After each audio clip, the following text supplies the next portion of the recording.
what it does. Now, let us learn about the types of catalyst. Catalysts are classified into two types: positive catalyst and negative catalyst.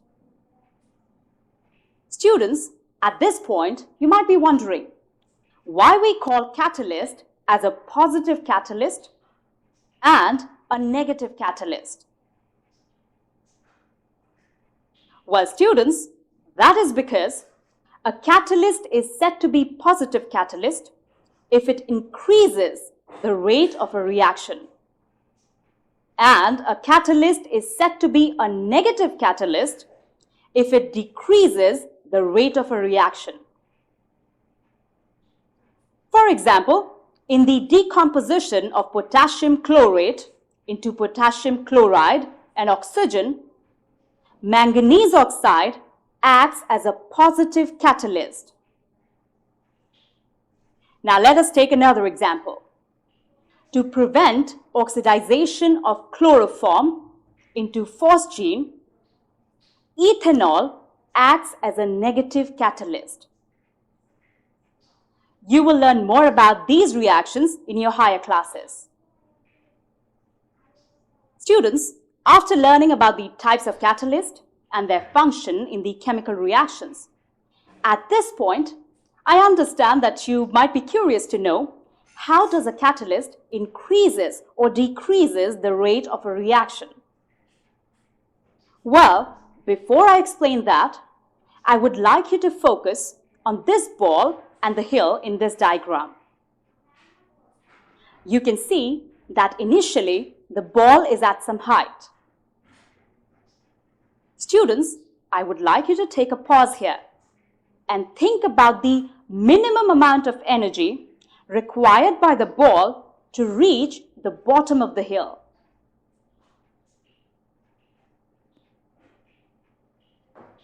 And the correct answer is E1. Great, if you were thinking the same. E1 is the minimum energy required by the ball to move uphill and then roll down to the bottom. If the ball has energy less than E1, then it would not reach the topmost point. Alright, now suppose we dug a tunnel through the hill, as shown in this case, case 2. Now, the ball can move through the tunnel and reach the bottom of the hill. Students, here in this case, can you think what will be the minimum energy required by the ball to reach the bottommost point? Take your time and think about it. And the correct answer is E2. E2 is the minimum amount of energy required by the ball to reach the bottommost point here. Students, let me ask you this. In which case do you think lesser energy is required by the ball to reach the bottom of the hill? Please take your time and think about it.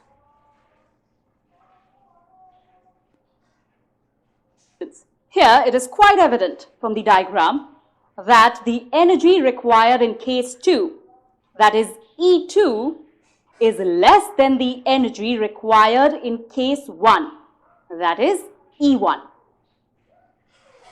So students, from this activity involving the ball and the hill, we can conclude that by digging a tunnel or by providing an alternate path, we can reduce the amount of energy required to do the task.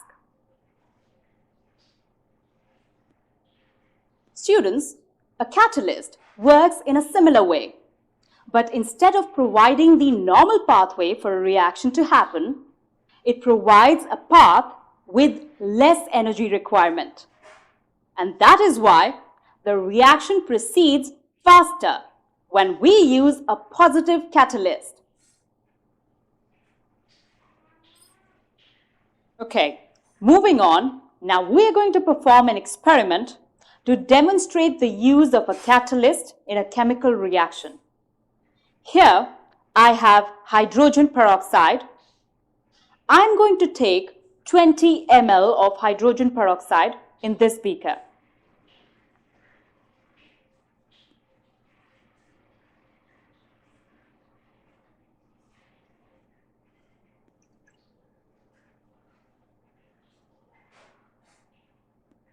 Now you can see I've got yeast as well. So I'm going to add a little bit of yeast in the beaker.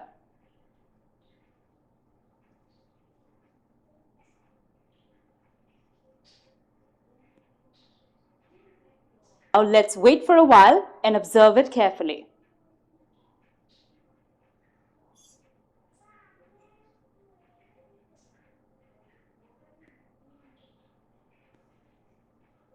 Notice here how fast the reaction is proceeding and oxygen gas is being produced.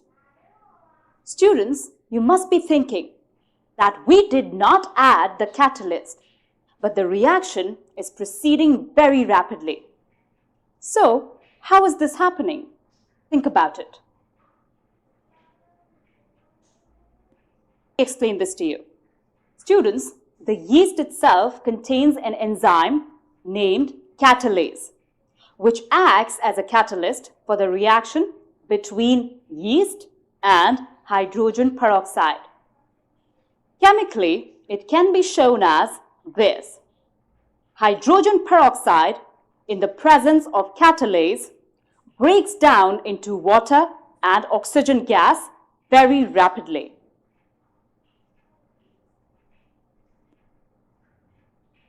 Students, let me share something interesting with you all. Chemical reactions inside our body also produce hydrogen peroxide. Too much of hydrogen peroxide is dangerous in our body.